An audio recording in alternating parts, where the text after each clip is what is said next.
Hello, hello, hello. Welcome, welcome, welcome. I am super elated that you are once again here with us on tonight. Go ahead and tag or share, tell someone about what's going on tonight. Go ahead and let someone know, share, because listen, we are going to have an exceptional time on tonight. I'm really excited. This is going to be great. For those of you who may be joining for the very first time, I am Chelselia Cookie Payne. I am the founder of Pain and Glory Incorporated. We are a nonprofit organization, 501c3 organization, who rests upon three major platforms. Those are domestic violence awareness and prevention, women's health and wellness, and most recently, our most recent initiative that is not specific to women or any particular group in particular, but it is called Pain in the Pews, Mental Health and Ministry, where our goal is to bridge the gap between the mental health and the faith communities, knowing that you can have a calling and a therapist too. You can be a prayer warrior and yet still have medication if needed. You can be filled with faith and still go see a therapist, right? Listen, our goal is to show that there is no need for stigma when it comes to mental health. No more than there needs to be a stigma for any health issue that anyone is going through, right? And so we are here on Monday night, 7 o'clock p.m. Sharing and inspiring and giving hope to resources, information, all that fun stuff to you guys. And tonight is no different. As a matter of fact, the entire month of December, starting today, every Monday night at 7 o'clock p.m. for the entire month of December is all about healing, mind, body, and spirit. It's all about healing. And so tonight you might have seen the promo that came up before I came on. Listen, it's all about mind, body, and spirit. We want to be healed. And so tonight, you see up on the screen here, the topic tonight, we're going to talk about finding purpose and healing in rejection. Yep, you heard me right. Finding purpose and healing in rejection. Think about it now. Rejection is not always a bad thing. It's really not. Think about who was the stone that the builders rejected? Who was the stone that the builders rejected? It was Jesus. How many times have you found yourself in situations where you have been ostracized or felt ostracized, or you felt like you were the odd man out, or you felt like you were rejected in a relationship or in a organization or whatever the case may be, only to find out when you look back over your look back and see that God, you were doing this by design. It was for my good. It didn't feel good at the time, but it was for my good.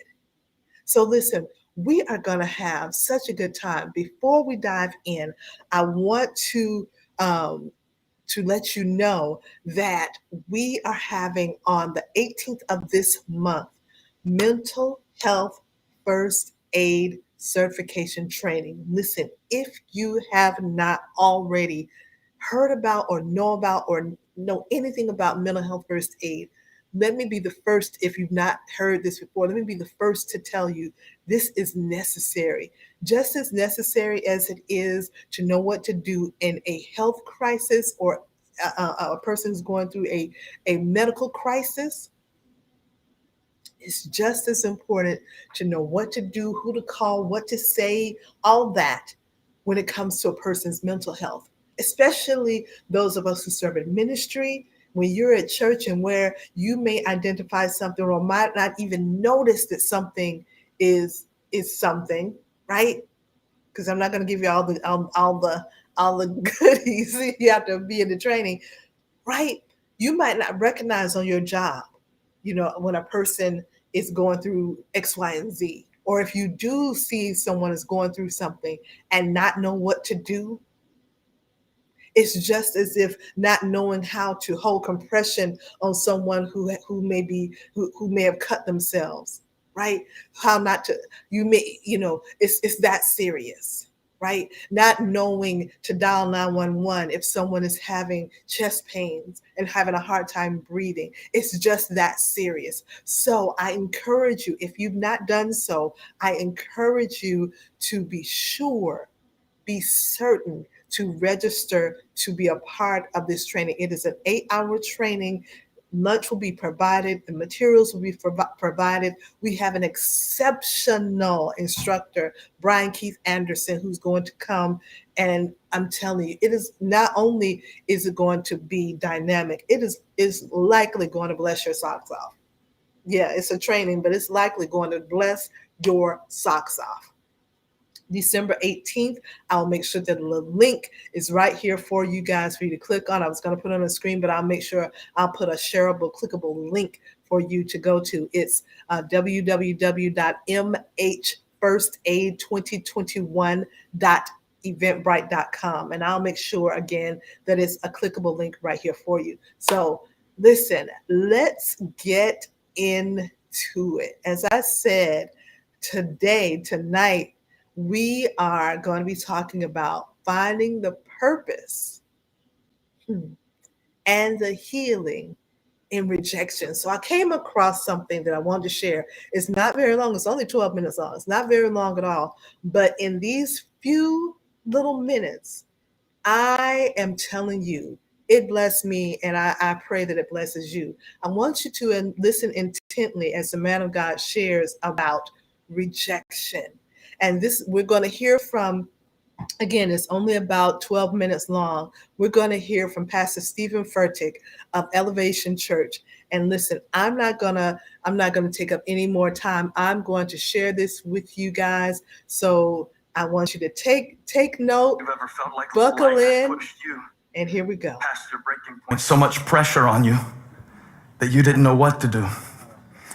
But I found out that the power comes from the pressure. I could use a lot of biblical examples of this, but I chose Joseph because he said at the end of his life, after he saw what God's purpose had been all along fully fulfilled, and he saw the portrait of it, not just one little part of it, he saw the whole panoramic view. He was able to say to his brothers, you meant it for evil. Because see, his brothers had pushed him into a pit. Have you ever been pushed around? Ever been rejected? Just wave at me. So you might need to know this verse. He said, you meant it for evil. You were pushing me. But while you were pushing, the hand of God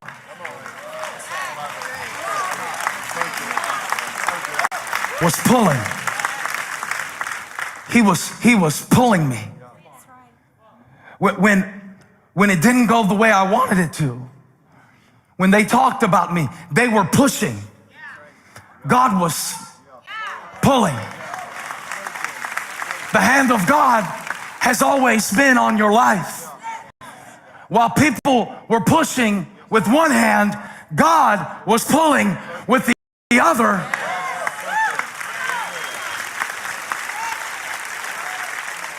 It's the power of to know that God was positioning me for exactly where he wanted me to be. And when you understand the power of the pull, life doesn't seem so random anymore. You understand that there was a purpose behind all of it.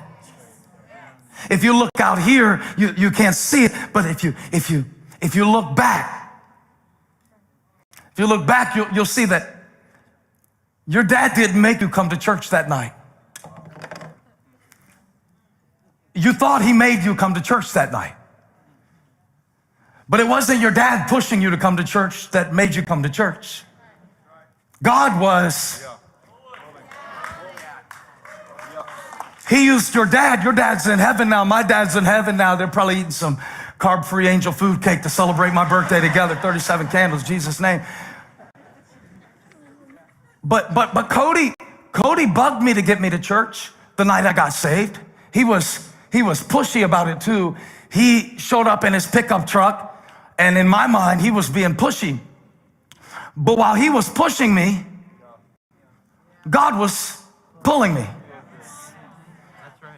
On February 19th, 1980, I came into the world because she pushed me. Is this too graphic? But at the same time she was pushing, God was pulling. I wasn't born on accident, and neither were you. God knew you needed to be here. God brought you here, right now. It was his hand. Your car didn't bring you to church. God brought you to church.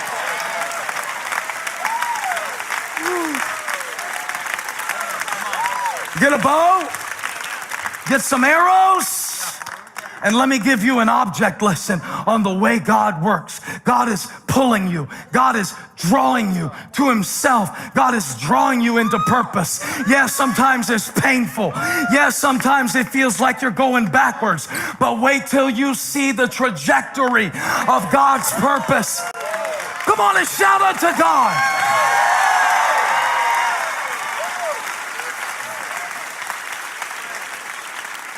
Was pulling me. He pulled me out of some relationships I didn't need to be in. Yes, he did. He pulled me out of some pits that I fell into with my own dumb decisions. How many are grateful for the hands of God that pulls you out?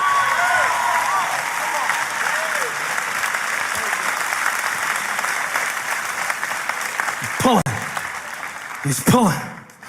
What was Elisha doing when Elijah threw his mantle on his shoulders? Does anybody remember in 1 Kings 19? Now remember, Elijah wasn't looking to become a prophet. Elisha was a plowman. He was simply driving plows in a field one day, and he wasn't pointing himself out to be used by God. Because when you are in position of your purpose, God will point you out. You don't have to self-promote. You don't have to get somebody to like you or notice you.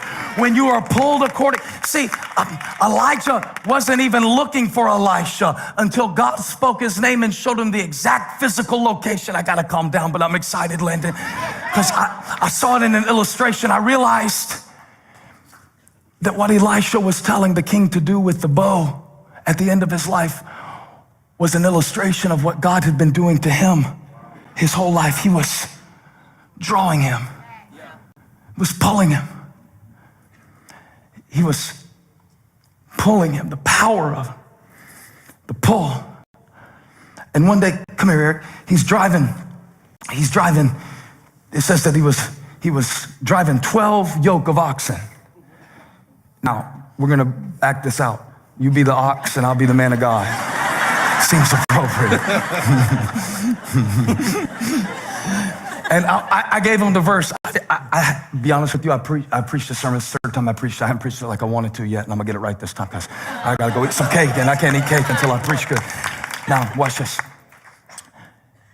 In 1 Kings 19:19, it says, put the scripture. I just sent this to them. I hope they got it. There it is. Elijah went from there and found Elisha. Okay. You missed it. The only reason he found him is because God led Elijah. He pulled. Okay. I gotta work on this. So he found him in a field plowing with 12 yoke of oxen, and he himself was driving the 12th pair. So let's go. And you know how oxen are, because all of you have had experience with oxen. Oxen are kind of slow, so you got to drive them. They'll just stop on you, you know? You got to drive them. You got to drive them. And he's driving them. And verse 20, stop for a second.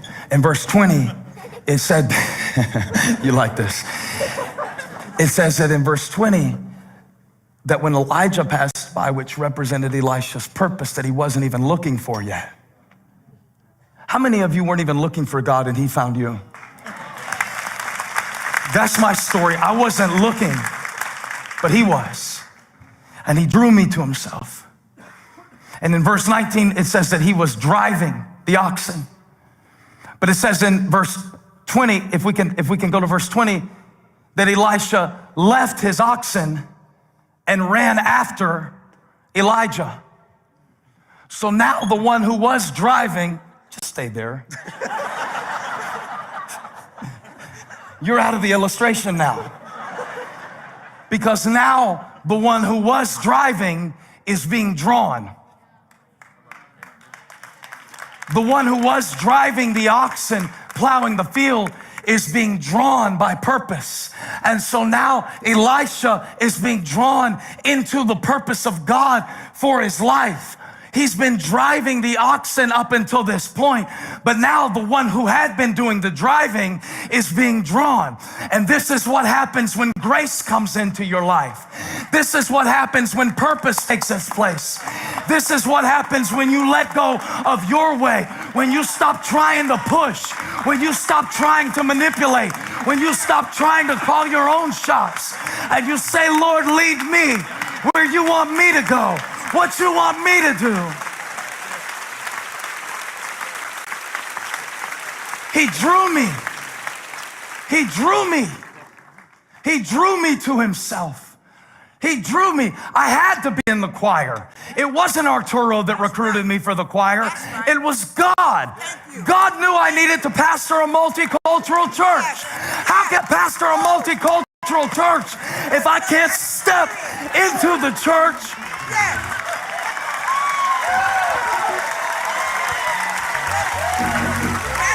God was getting me ready. God is getting you ready. I don't know who this message is for, but if it's for you, shout right now.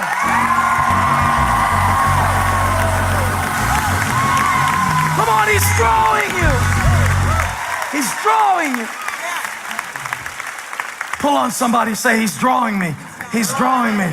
I've got to leave some doubts behind. I've got to leave some dysfunctions behind. He's calling me now. I can't spend the rest of my life looking at the backside of an ox. He's drawing me. He's drawing me. My bow broke while I was preaching. Yeah. But there you go. There it goes. yeah, it don't have to be pretty for God to use it.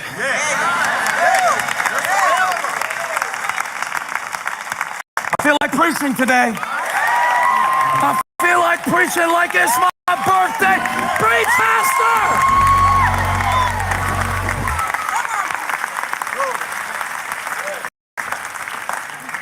Pulling down of strongholds. I'm not pushing my way through life. I've got pull. God brought me here. See, a sense of purpose will pull you. There are teenagers under the sound of my voice who are being pushed by popularity. Yes. You're being pushed to fit in with a certain crowd. You're being pushed. And see, popularity can only get you so far. Popularity cannot give you a sense of significance.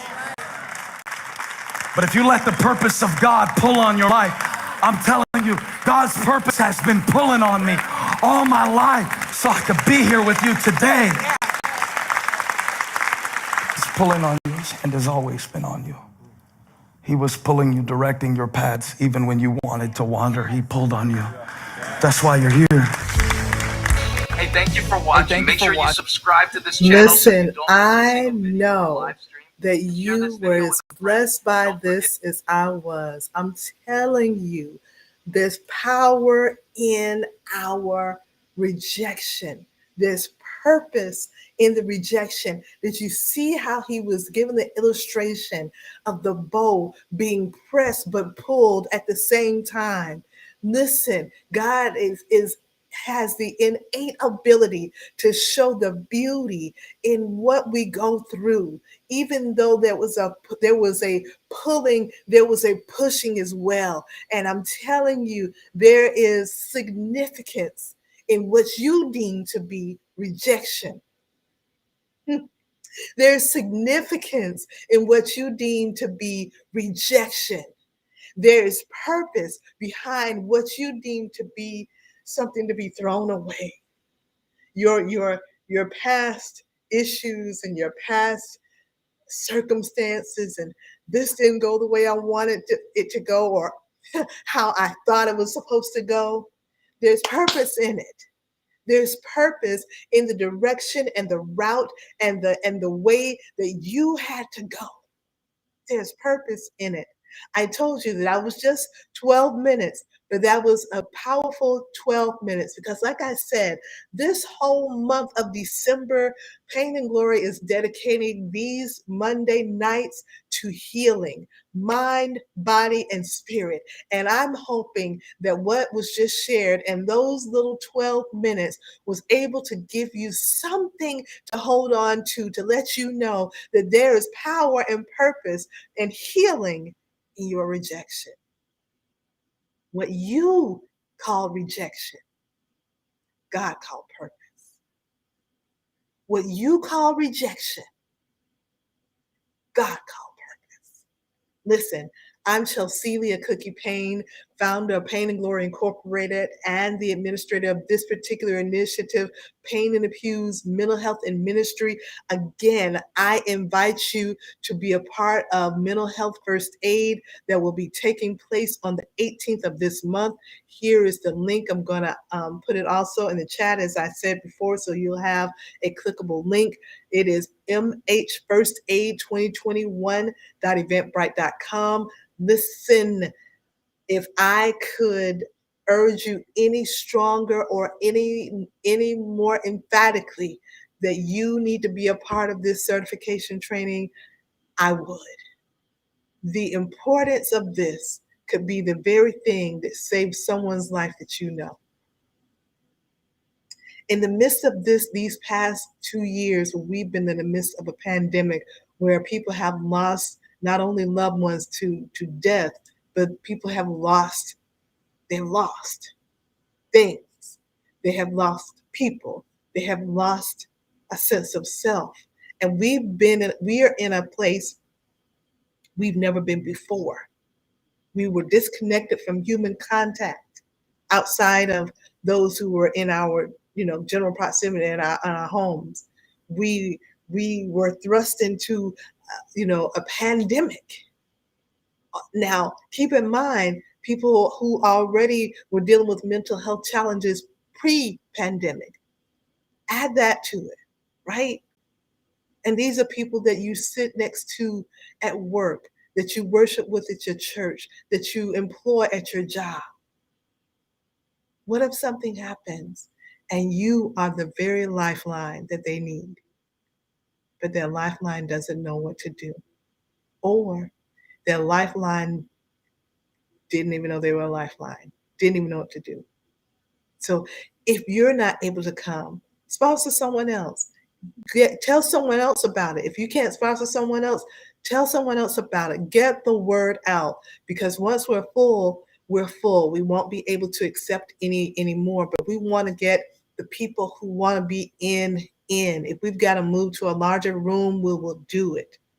We cannot accept any on-site registrations because the certificates and everything is done in advance.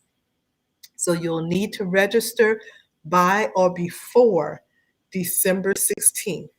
Well, to be honest, by before December 15th. So I encourage you. Mental Health First Aid saves lives. And I hope to see you there. Listen, I will see you next week, next Monday night, for another Pain in the Pews broadcast where I'm telling you, this whole month we're dedicating to healing. So next month we're going to tackle another topic, and we're going to go in, because listen, it's all about mind, body, and spirit. Listen, I am excited about you. I'm excited about what God is doing for you, for me, for us. The best is still coming. Trust God. Yeah, I think that the news can be a little daunting. I know. Sometimes you need to turn it off. I know it can be overwhelming sometimes. I know.